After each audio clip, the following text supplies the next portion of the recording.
सरकार की बात हो गई, व्यापार की बात हो गई, तो चलिए अब उस जॉनर पर आते हैं जो आप सभी को भी पसंद है, हमें भी पसंद है और हम सब जानते हैं सबसे ज्यादा जो चलता है वो है एंटरटेनमेंट, एंटरटेनमेंट, एंटरटेनमेंट। और एंटरटेनमेंट का देखिए पूरा पैकेज फिलहाल इस स्टेज पर मौजूद है। गोविंदा जी, आपकी बात कर रही हूँ मैं। हालांकि आप ऐसी पर्सनालिटी है जिसे इंट्रोडक्शन की जरूरत नहीं है, लेकिन फिर भी hero number 1, father number 1, entertainer number 1, जिसने हर एक एज ग्रुप के इंसान को नचाया है, हंसाया है, आज ये हमारे साथ इस स्टेज पर मौजूद है। स्वागत करती हूँ मैं आपका भारत 24 के स्टेज पर। धन्यवाद। ये आयुषी अद्भुत संयोग है कि एक तरफ ऐसे सुपरस्टार मौजूद हैं जिनको बीबीसी ऑनलाइन ने 1000 सालों के सबसे बड़े परफॉर्मर का खिताब दिया था, और दूसरी तरफ हमारे यूथ आइकॉन, ऐसे डिसिप्लिन्ड, ऐसे मास स्टार जिनको लोगों के बीच में जो कनेक्शन है उनका वो जैसा बनाते हैं शायद ही किसी का हो। और इस समय he is the best youth icon, क्योंकि वो इंस्पायर करते हैं डिसिप्लिन से लेके अपनी फिटनेस से लेके हर चीज से। मेरे ख्याल से आप दोनों सर एक साथ इस स्टेज पर हैं, इससे बड़ा सहयोग हम लोग के लिए नहीं हो सकता। और आप दोनों को एक दूसरे से इंटरेक्ट करते हुए देखना ये अद्भुत एक लोगों के लिए ट्रीट होगा मेरे ख्याल से। जी बहुत बहुत धन्यवाद। और वाकई ये बहुत इस तारीफ के लायक है। मुझे ऐसा लगता है जो आदमी कामयाब है मतलब वो ईमानदार है, और क्योंकि वो ईमानदार है इसीलिए वो कामयाब है। Very nice sir, very nice. विद्युत भाई, मैंने कनेक्शन की बात की। आप दोनों ऐसे स्टार हैं, ऐसे सुपरस्टार हैं जो कनेक्शन के मामले में अपने फैंस के साथ शायद ही, जैसे ईमानदारी की बात करें गोविंदा सर, किसी और ने वैसी ईमानदारी के साथ कनेक्शन बनाया होगा आज तक आप लोग। और जिस तरीके से आप बना रहे हैं, मैं जानता हूं आपको पर्सनली, क्योंकि ऐसा कोई स्टार होगा जैसे गोविंदा सर भी अपने फैंस के लिए बहुत सारी चीजें करते हैं। विद्युत का अभी रिसेंट बर्थडे था, मैं उस चीज का गवाह हूं कि अपने फैंस को सर इन्होंने इंडिया के अलग अलग कोने से टिकट देकर बुलाया, 5 स्टार में रुकवाया बर्थडे सेलिब्रेशन के लिए। सोचिए, आपने भी अद्भुत चीजें की। कुछ इस जर्नी के बारे में, क्योंकि आप लोग ने अपने दम पर इस इंडस्ट्री में एक बड़ा मुकाम हासिल किया है। ये जो कनेक्शन का है ना, क्योंकि आजकल बॉलीवुड में ये बोला जा रहा है कि कनेक्शन कम हो रहा है, फैंस के साथ कनेक्ट कम होता जा रहा है, लेकिन दोनों ही इस बात का गवाह हैं कि कनेक्ट कैसे बनाया जा सकता है। कुछ इस बारे में एक रोशनी आप लोग डालिए। आपसे पहले सर। ये दिल के रिश्ते शब्दों में तो बयां नहीं किया जा सकते, परंतु मेरा ऐसा सोचना है कि बहुत ऐसे काम हैं जिसे हमें लगता है कि ये हमारा काम नहीं है, परंतु वो हुआ करते हैं। हमें ऐसा लगता है कि हम काम कर चुके, हार्ड वर्क था, ये हो गया, काम हो गया, पर ऐसा नहीं है। बहुत से काम जो हैं इस काम के बियॉन्ड हुआ करते हैं, और वो स्थल के जो नजर आते हैं वो अलग है, भूमि के जो आते हैं वो अलग है, जो जड़ के हैं वो अलग है, जो आकाश तत्व के हैं वो अलग है, जो हवा के हैं जिससे हम मशहूर हो जाते हैं वो अलग है, क्रिया के अलग है, कांट के अलग है, परंतु इस सबसे ऊपर जो है वो कल्पना है। कल्पना जिस वक्त दिल में टच कर जाती है तो दिल से दिल को राह हो जाती है। तो क्या क्रिया करते हैं और क्या कल्पना करते हैं, उसमें जो आपका भाव है उसमें किसी प्रकार का अभाव होगा तो रिश्ते नहीं होंगे। रिश्ता तब होगा जब आपके स्वभाव में किसी प्रकार का अभाव नहीं होगा। आपके शब्द में, मुंह पे कुछ और, दिल में कुछ और, पेट में कुछ और, बुद्धि में पता नहीं क्या चल रहा है, उससे फिर लोग स्वभाव पे विश्वास नहीं करते। और अविश्वास जो है वो दिल से टूटते हुए हर रिश्ते का कारण बन जाता है। आप पे संपूर्ण तरह, आपको देश का हीरो समझ के लोग जो प्रेम करते हैं, आपको ऐसे मानने लगते हैं कि आप आइडल है। आपको लगता है यार ये तो फिल्मों में काम कर रहा है, इसमें हम लोग के लिए क्या इसका योगदान है। परंतु उस कल्पना के द्वारा उसके दिल में जो जगह हो जाती है, चाहे उसकी जो आयु हो, जिस आयु से वो निकला हो, वो जगह कायम और पुनः पुनः वो रहा करती है वहां पे। तो मुझे ऐसा लगता है उस पर थोड़ा सा जैसे साउथ के लोग वर्क करते हैं, दक्षिण जो है इसमें बहुत उस पे वो क्या कहते हैं कि कृपा वर्षानुवर्ष रही है। वो लोग फिल्मी तरीके से जुड़ते नहीं है, फिल्मी माध्यम और सिनेमा उसका एक काम का, क्रिया का, कल्पना का एक विषय है, पर वो लोग जिंदगी से जुड़ते हैं। कई चैरिटीज, कई तरह के ऐसे काम जो लोगों के दिल में जगह कर दें, वर्षानुवर्ष करते ही रहते हैं। हमें लगता है हमें अच्छा काम कर दिया, अरे यार लोगों का क्या है, हम अच्छा काम कर देंगे, घर परिवार वाले हैं, ये समाज वाले हैं, ये भूल जाते हैं। पता नहीं कभी किसी का याद करते भी हैं कि नहीं करते हैं, ऐसा लोगों को लगता है। बिल्कुल। परंतु वो सिर्फ देश काल परिस्थिति और समय का अवलंबित विषय नहीं है, उससे बियॉन्ड भी है, उससे बियॉन्ड है। तो जो बियॉन्ड है उसे समझे, और जड़ से लेके तो भूमि स्थल से लेके तो जो कृपाएं आसमान से आया करती हैं उन सभी विषयों पे वर्क करें। मैं पूरी तरह नहीं कह पाऊंगा गोविंदा सर, आप क्योंकि मैं नहीं तो मेरी पत्नी मुझे कहती है कि तुम प्रवचन देने लगते हो। गोविंदा सर, आपने साउथ की भी बात की, घर में बहुत है। और विद्युत बैठे हैं जिन्होंने बियॉन्ड बाउंड्रीज भी काम किए हैं। साउथ की बात करें, तेलुगु, तमिल, शुरुआत मैं ये सोचने पे लगा हुआ था कि ये विद्युत जो है, मुझे ये कभी ऐसा लगता नहीं था कि ये इस तरफ का है, हम लोग की तरफ का हीरो है। हमें ऐसा लगता था कि ये दक्षिण का ही है, क्योंकि कभी क्षमा प्रार्थना है कि ऐसे शब्द इस्तेमाल कर रहा हूं कि कभी किसी लफड़े में नहीं आया, कभी किसी विवाद में नहीं आया। भाई आग लगी हो और धुआं ना उठे, हाँ, मतलब हम लोग के भी 3-4 चक्कर आ गए, कहीं ना कहीं छपी गए। विद्युत कैसे कर लेते हो इतनी पूजा पाठ के बाद, हाँ, मतलब इतनी पूजा पाठ के बाद दूजा पाठ का डिस्कशन कहीं तो निकला ही है, पर ये कभी किसी विषय का भुगता नहीं रहा। तो मुझे ये लगा कि दक्षिण की कृपा है और दक्षिण से जगे हुए हैं, ये मुझे लगा। सवाल अभी इनका है, आप इन्हें ही पूछिए। विद्युत, ऐसे समय में जैसे कि गोविंदा सर बता भी रहे हैं कि बॉलीवुड वर्सेस साउथ फिल्म्स और बायकॉट बॉलीवुड हर तरफ छाया हुआ है, ड्रग्स से लेके हर तरह की मुद्दे की बात होती है। ऐसे में जैसा सर बता रहे हैं, कंट्रोवर्सी से बचे हुए हो, इतने साल का उनका सफर है, आप जब आए हो तो यूथ आइकॉन बने हो और लोगों को डिसिप्लिन से लेके फीमेल्स को किस तरीके से उनको अपनी सुरक्षा पे ध्यान देना है, हर तरीके की चीजें आप समझा रहे हो, कनेक्ट बना रहे हो, ये कैसे कर पा रहे? Good afternoon everybody. मैं गोविंदा सर की एक इतनी लंबी लिस्ट में एक एडिशन करना चाहता हूँ। हीरो नंबर 1, कुली नंबर 1, जो हम लोग जानते हैं इंसान नंबर 1 भी है। ये बहुत लोगों से बहुत प्यार से मिलते हैं।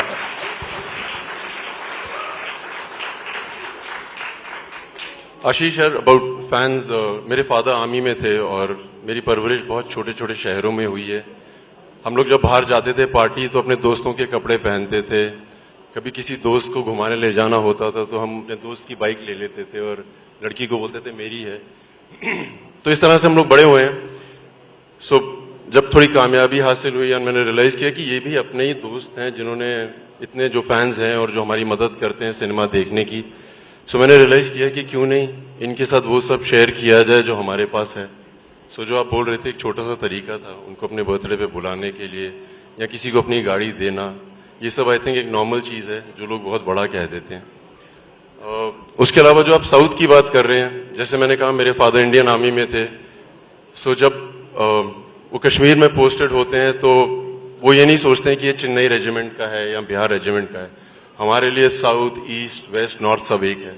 सो मैं वो डिस्पैरिटी देखता ही नहीं। गोविंदा सर और विद्युत दोनों पर माँ की जो कृपा है वो बहुत रही है और दोनों अपनी माँ से बहुत करीब हैं। विद्युत तो ये भी कहते हैं कि मैं 800 माँओं के बीच में पला बड़ा हूँ। जब विद्युत अपनी कहानी बताएंगे तो उसमें विस्तृत रूप से चर्चा होगी। पहले सर, ये जो माँ के साथ आपका जो रिश्ता है वो उस पर बात करें। माता जी, आदरणीय निर्मला देवी जी, वो जोगिया वस्त्र ही धारण की हुई थी और मैं जिस वक्त छोटा हुआ करता था तो मुझ पे, हम लोग पे गुरु कृपा तो थी, परंतु आप ही गुरु हो गई। और मेरा विश्वास नहीं था बहुत ज़्यादा पूजा पाठ में, और मैं थोड़ा बदमाश मस्तीखोर टाइप के जो बच्चे होते हैं और किसी के हाथ नहीं आते इस टाइप का था। खास तौर पे मुझे विश्वास नहीं था किसी पे, मुझे सब मक्कार लगते थे, झूठे लगते थे। खास तौर पे थोड़ा जो ज़्यादा दिखावा करते हैं जो लोग, तो मुझे ऐसा लगता था अरे यार छोड़ यार, सब ड्रामा है, मेरा विश्वास नहीं है। तो अविश्वासी व्यक्ति जितने भी होते हैं उसे विश्वास करवाना इजी नहीं है। तो हुआ यूं कि मैं जिस वक्त 13 का था, मैंने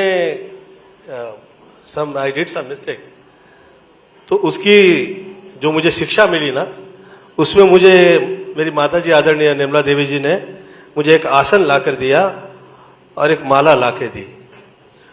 उसमें मुझे उन्होंने कहा कि तुम्हें 3 घंटा 4 घंटा बैठ के यहाँ पे गायत्री करनी है, 3 आवर्स। तो मैंने सोचा यार ये क्या मुझे क्या काम पे लगा दिया। तो अब मैं उनके साथ चीटिंग बहुत करता था और मैं सिर्फ उन्हें खुश करने के लिए पूजा पाठ करने लगा। मैंने सोचा मम्मी खुश होती हैं तो नो प्रॉब्लम। तो फिर 3-4 महीने हुए होंगे, मेरी बीमारियां निकल गई। आप लोगों ने सुना होगा एक शब्द लुप्त, जैसे गुप्त शब्द है वैसे लुप्त है, गायब, उड़ गई। कहां उड़ गई, बीमारी क्या थी, कैसे आई, क्यों आए, नहीं मालूम, उड़ गई। और फिर मैं बीमार नहीं हुआ। तो मेरी जो मेरे दिल में जो उनके लिए आस्था थी वो जग गई। तो कहा ये तो सही कह रही है, विश्वास बढ़ गया, उनका विश्वास उनके लिए आ गया। और मैंने कहा कि ये तो अलग ही चीज है, ये एग्जिस्ट करती है, ये पता नहीं, पर प्रमाण के लिए किसका प्रमाण मानना है। तो मुझे प्रमाण मिल गया। मैंने सोचा कि यार ये तो होता है, ये तो है, एग्जिस्ट करता है। और उसके बाद मैं कभी बीमार नहीं हुआ। फिर मैं उनकी बात मानने लगा, फिर मैं सुंदर हो गया।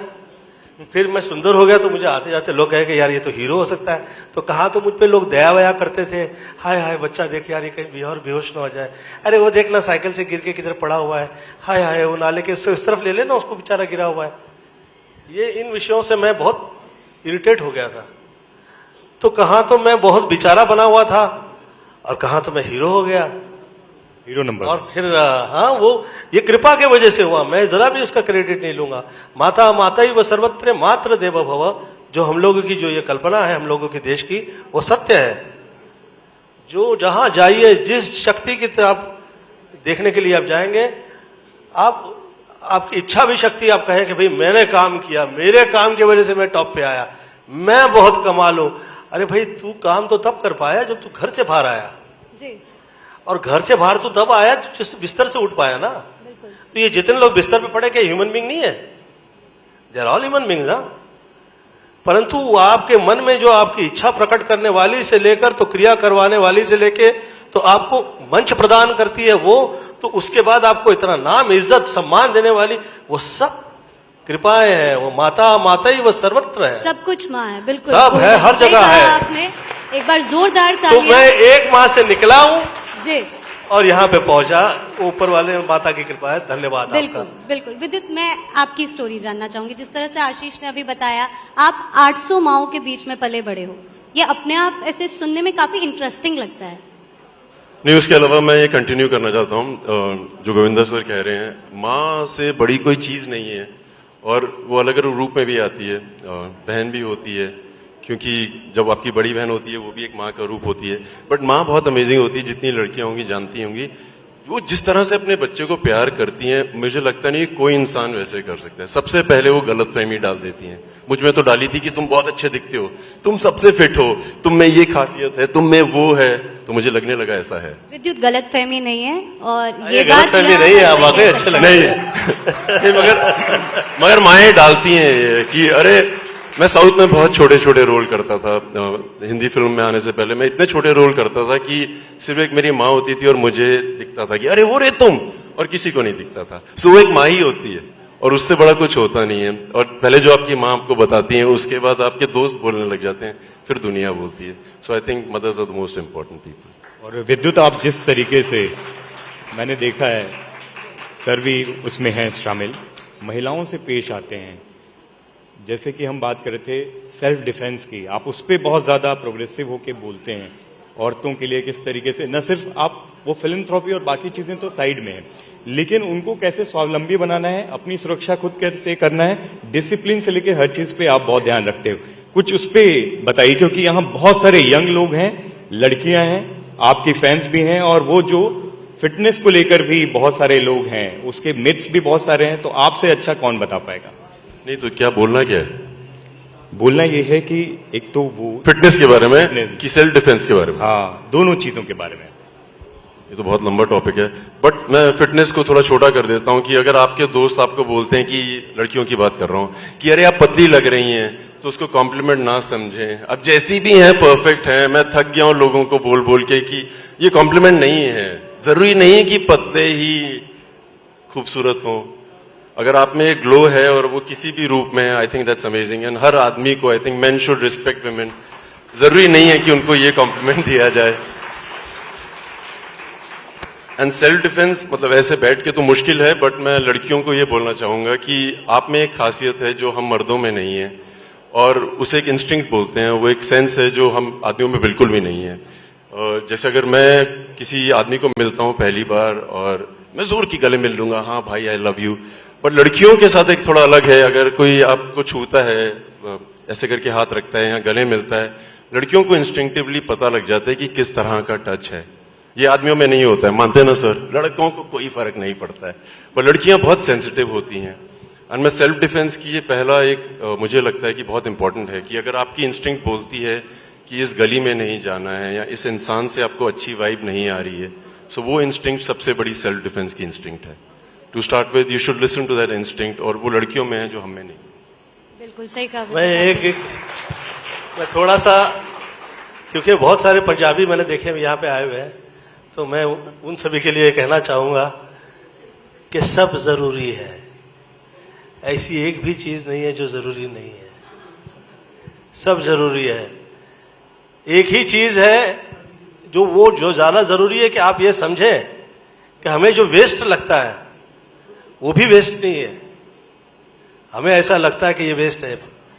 हर आपको लोग कह रहे हैं कि यार ये आप बहुत मोटे हो गए, आप सुंदर हो गए, साला वो दोस्त नहीं है। मैं सच कह रहा हूं, आप you have to take care. आप लोग कह रहे हैं आसपास, अगर वो सत्य कह रहे हैं तो आप सुंदर हो जाइए। आपको किसी ने कहा कि यार मुझे लग रहा है तू बीमार हो गया है, तो एक टाइम आईने में शक्ल तो देखिए कि भैया हाँ वाकई बीमार तो नहीं हो गया। तो मुझे तो लगता है कि सब जरूरी है। अब उस जरूरत की सच्चाई वो आप समझे, जैसे ये कह रहे हैं इंस्टिंक्ट, वो पता लगे, वो वाकई सच है कि इतना तो साधु संतों में भी नहीं होता है जो देवियों में होता है। जो 9 साल की 9 वर्ष की बेटी हो जाती है। मैं यहाँ घर में आई एक छोटी सी बच्ची, अब वो आई मुझे कहे नमस्कार गोविंदा जी, मेरा नाम जलपा है, क्या मैं आपके घर में आ सकती हूँ? तो मुझे तो हाथ जुड़ गए। मैं ये सोचा कि बड़े बड़े साधु जो नहीं समझ पाते, ये कैसे ये समझ पाती है? ये 9 वर्ष की है, और जिस तरह से आवाज के अंदर, जिसे हम उर्दू में हम कहे कि तासीर, और हिंदी में आप कहिए कि वो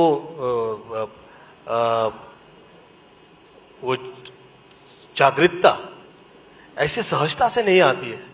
बहुत कृपाएं चाहिए, और वो स्त्रियों में है, वो ऐसे ही लेके पैदा हुआ करती हैं। तो जो समझदार है वो तो ईमानदार है, हाथ जोड़ देते हैं। नहीं सर, मैं मानता हूँ, ही इज राइट। सो मुझे लगता है कि एक लड़की की खूबसूरती वो कितनी खुश है उस पर डिपेंडेंट होती है। जैसे मैं इनको आज सुबह मिला था और she looks like a happy person, so I think she is looking nice. So sir मुझे लगता है कि वेट वूट से कोई लेना देना नहीं है। अगर आपके सामने कोई है और आपको खुश दिख रहा है, सो वो खूबसूरत है। वो तो है, मुंह पे ऐसे कहते तो अच्छा है, परंतु जो हमारे करीब के लोग होते हैं उन्हें कहना चाहिए बेटा तुम अगर मोटी लग रही हो तो लोग प्यार नहीं करेंगे तुम्हें ज्यादा। ये बहुत जरूरी है। हम लोग के हिंदी विषय में ये सब्जेक्ट है कि सत्य कहिए। वो उनका पति आके जाके कहेगा, या साले उसके जलने वाले कहेंगे या दुश्मन कहेंगे, साला बेचारी ससुराल जाती है, पता नहीं कैसे बेवजह के दुश्मन पैदा हो जाते हैं। तो she has to look nice, he has to, ऐसा नहीं सोचे कि तो हीरोइन लोग का काम है। अरे यार भाई, लेकिन आपका मैं काम- मानती हूँ सर अब बॉडी पॉजिटिविटी के ऊपर लोग बात करने लगे हैं, अवेयरनेस होने नहीं नहीं लगी नहीं, है। It is very important. They should say, you should take it and improve yourself in spite of not listening to it. आप सुनिए, समझिए और आगे निकलिए, उससे बाहर निकलिए उससे. आयुषी, ये आपको- हर्ट नहीं करना चाहता. He is a good guy. नहीं सर, मुझे ये भी लगता है कि हम लोग भी अपना नजरिया चेंज कर सकते हैं. खूबसूरती आपको थोड़े भारी आदमी में भी दिख सकती है, या बहुत तो कमजोर आपका आदमी दिल भी सुंदर दिख है सकती तो आप सब सुंदर देख रहे हैं, परंतु बहुत इंपॉर्टेंट है कि सबसे सत्य कहा जाए. अप्रिय सत्य ना कहे कि वो बेचारा सुसाइड कर ले सामने वाला. परंतु सत्य तो कहे. आयुषी, आपको यू हैव टू. गोविंदा जी सच कह रहा हूं. बिल्कुल. चलिए, खूबसूरती की डेफिनेशन से लौटकर वापस आते हैं और विद्युत, मैं आपके पास लौट कर आना चाहूंगी. जब आपने जिक्र किया था आपके फादर आर्मी में है, तो वो ये नहीं देखते हैं कि ये इंसान, ये व्यक्ति कौन से रेजिमेंट का है, पूरा देश एक होता है, राइट? तो आप अलग अलग जगह रहे होंगे. क्या आप ये मानते हैं कि इस वजह से शायद आपकी बॉडी इतनी कंपैटिबल हो गई है कि आप -डिग्री के तापमान में बैठ के मेडिटेशन कर लेते हैं? मतलब भाई वाह, क्या वजह क्या है, शुरू क्यों किया, ये ज्यादा इंपॉर्टेंट क्वेश्चन है. सो मैं हिंदुस्तानी मार्शल आर्ट कलरीपैड को रिप्रेजेंट करता हूं, और मैं जहां पे भी जाता हूं दुनिया में, मैं बहुत गर्व से बोलता हूं कि कराटे, कंगफू, जिजित्सु, जो भी आप नाम जानते हैं, उसकी मदर जो है, उसकी जो माँ है, वो हिंदुस्तानी मार्शल आर्ट है, कलरीपैड. और मैं उसको रिप्रेजेंट करता हूं. और एक समय आ जाता है जब आपने अपना फाइटिंग की है और अलग अलग चीजें दिखाई हैं, और एक टाइम आता है जब आपको अपने आप को प्रूव करना पड़ता है कि आपने एक लेवल पार कर लिया है. सो एक किताब है Tibetan book of living and dying, और उसमें काफी मुद्राओं का जिक्र किया गया है, और हिंदू वैदिक साइंस में भी काफी किताबें हैं. उनका मैंने बचपन से बहुत पढ़ाई की थी, और समय आ गया था उनको ट्राई करने का. सो जब मैं उन 3 घंटों के लिए बर्फ में गया और अपने आप को मैंने गले तक बरी किया, सो मैंने रियलाइज किया कि जो जो किताबों में लिखा गया है वो गलत है. पहली बात तो है, जितनी मुद्राएं थी वो काम ही नहीं कर रही थी. सो मैं बर्फ में ऑलमोस्ट ठिठुर के मरने वाला था. सब ट्राई किया, फेल हो गया. और मैंने रियलाइज किया कि आपको अपना उस समय अपने आप को सर्वाइव करने के लिए कई चीजें करनी पड़ेंगी. एंड उस दौरान मैंने कई मुद्राओं का अपने लिए आविष्कार हुआ मेरे लिए, एंड मैं बहुत गर्व से कह सकता हूँ कि हिंदुस्तानी मार्शल आर्ट का योगदान है मेरे लिए. सो ये तपस्या मैंने अपने लिए की थी और काफी कुछ सीखने को मिला. आयुषी, आपको मालूम है कि गोविंदा सर जो हैं कमाल के ऑब्जर्वर हैं. वो उनके बहुत सारे जो फेमस किरदार हैं जो दिल में छाप छोड़ गए हैं, वो सामान्य लोगों के बीच से ही लेकर आते हैं. सर, वो बहुत सारे ऐसे किरदार हैं, कुछ एक किस्सा बताइए जो आपने जानने वालों के बीच से, कुछ रिश्तेदारों का आपने कभी जिक्र भी किया था, मेरे को याद है कि आपने किसी के स्टाइल को पकड़ा और फिर उसको फिल्म में भी उसको कॉपी किया और वो अलग ही लेवल पे पहुंच गया. पता नहीं यहाँ पे डिस्कस करेंगे नहीं करें. तो कहाँ से उठाए मैं. तो एक किरदार में फिल्म में निभाया था, बड़े मियाँ छोटे मियाँ, जो काफी कामयाब हुआ. उसका डायलॉग मेरा ही लिखा हुआ अपना, वो काफी हिट है. वो कि अपने आप को मुगले आजम हमको अनारकली समझ लिया हो का, कितना नचा रहा है बे. अब ये किरदार मैंने देखा तो इसका नाम जो था वो ही सही नहीं था पड़ा. अब उसके घर में परिवार में विपत्ति आती होगी, तो यूपी में ऐसे बहुत से घर परिवार हैं जहां पे ज्यादा विपत्ति आती है, तो बच्चा जो पैदा होता है ऐसा नाम रख देते हैं कि नाम में ही ऐसा कुछ हो जाए कि इसे कभी किसी की आंख ना चुभे. तो आप कर लीजिए वार्तालाप, प्रॉब्लम नहीं नहीं, हम सुन रहे हैं. तो इसको किसी की आंख नहीं चुभे, तो उसका नाम उन लोगों ने विपत्ति रख दिया था. अब नाम विपत्ति था, साथ में काम कर रहा है, तो साथ में जो काम करते थे वो हर दिन का एक निवारण करते थे कि शाम हो जाती थी और उस बंदे की धुलाई हो जाती थी, और उसकी जिस वक्त धुलाई होती थी तो वो उसकी आवाज जो है बहुत दूर तक निकलती थी. और बेकरी वाला सेठ, ये देखो ये लोग कैसे हमारे साथ खेलवा करने में लगे हुए हैं. हम कह जाते हैं हम बहुत डेंजरस आदमी है. ए गोविंदा यार, ये मुंबई शहर में यार डेंजर आदमी का यार रिस्पेक्ट तो चाहिए. ये लोग साला रिस्पेक्ट नहीं करता है. कहा अरे का पुलिस चौकी में हमारा फोटो लगा हुआ है, वहां पे हम जाते ले थर थर थर थर थर कांपने लगते हैं. यहाँ साला रिस्पेक्ट ही नहीं है, तो काहे ऐसा होता है, क्या लगता है बे?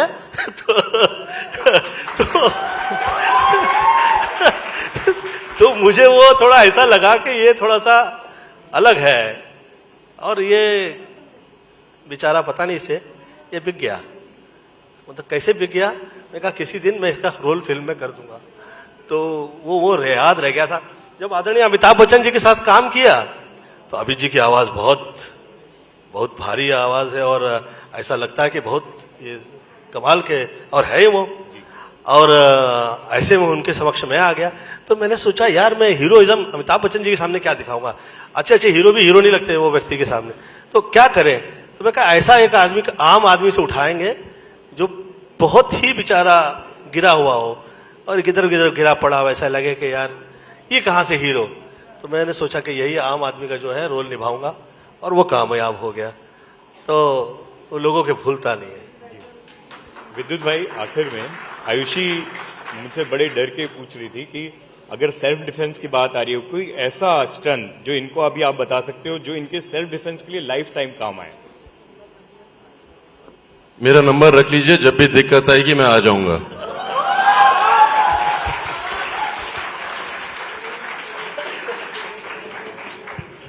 और ऐसे में चलिए आगे बढ़ते हैं।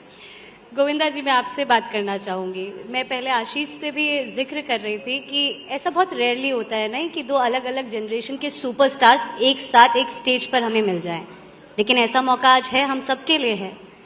तो कुछ ना कुछ हमारी ऑडियंस के लिए, फिर चाहे वो थोड़े से ठुमके हो जाएं या फिर जो आपका जलवा आप हमेशा से बिखेरते आए हैं। मैंने इंट्रोडक्शन में भी कहा था, हर एज ग्रुप के इंसान को आपने नचाया है, हर एज ग्रुप के इंसान को आपने हंसाया है, तो थोड़ा सा कुछ हो जाए आज। आप ही के लिए कहा था वो डायलॉग। अपने आप को मुगल आजम समझ लिया होगा। कितना नचा रहे हो। मुझे तो डर लगता है, मैं कहा करता हूं कि यार इतनी फिल्में कर दी, क्या क्या हो गया। मेरे जो जूनियर हुआ करते थे वो लोगों के पद्मश्री मिल गया और पता नहीं किस किस के क्या क्या अवार्ड्स मिल गए। मैं कभी कभी सोचने लगता हूं कि ईश्वर जो करता है कहीं ना कहीं तो अच्छे के लिए ही करता होगा, और मुझे उस प्रकार की ललक भी नहीं है। परंतु आप देखिए, मुझे कभी ये उस प्रकार के अवार्ड नहीं मिले। जो जनता की तरफ से मुझे मिल गया वो भी किसी से कम नहीं है। तो आप जो कह रही हैं, अब 5 सेकंड के लिए लगा देंगे ठुमका। आइए। वाह, mute please, please join us. भाई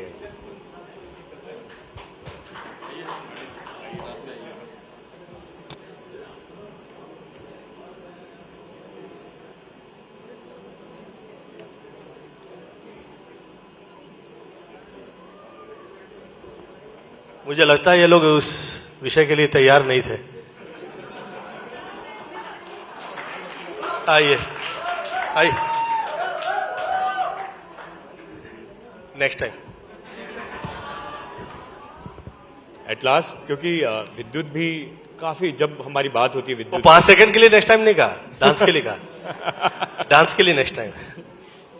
गोविंदा सर, जर्नी दोनों की बहुत कमाल रही है। मतलब इंडस्ट्री में अपने दम पर एक पहचान बनाना, और लोग इंस्पायर होते हैं आपसे। मतलब कितने जनरेशन्स हैं जो, जैसे मैं बोलना नहीं चाहिए, आप तो अभी भी यंग लग रहे हैं। मैं बचपन से आपको देखा, और जिस अंदाज में आज के जो सुपरस्टार्स हैं वो ये भी बोलते हैं कि हम में से कोई सबसे बड़ा स्टार है, रियल एक्टर है तो गोविंदा है। विद्युत भी ये बात मानते हैं।